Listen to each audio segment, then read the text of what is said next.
So ayan, tayo ay magha-hand pollination ng ating kalabasa kasi mayroon na hong bunga. Itong ating bagong kalabasa guys, dalawang unang bunga niya. So kailangan nating i-hand pollination para ay mabuhay itong ating bunga ng kalabasa guys.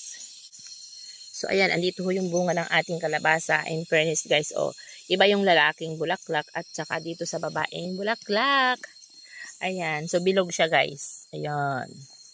So, kailangan natin itong i-hand pollination para ay sigurado tayong mabubuhay yung ating bunga ng kalabasa, guys. Ayan.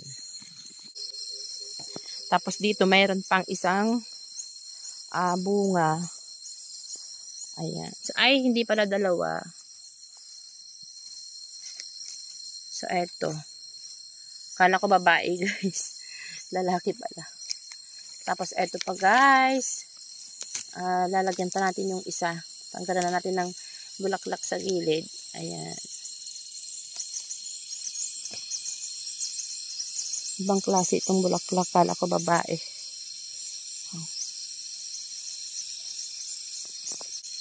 So, andito yung isa guys. Ayan. Mga bilog sila. So, kailangan natin i-hand pollination para ay buhay na buhay itong bunga ng ating kalabasa guys. So ayan, may pasunod na namang bunga. Ayan, sana magtuloy-tuloy yung bunga ng ating kalabasa mga kaibigan. Kahit yung iba ay medyo nagkalanta ba.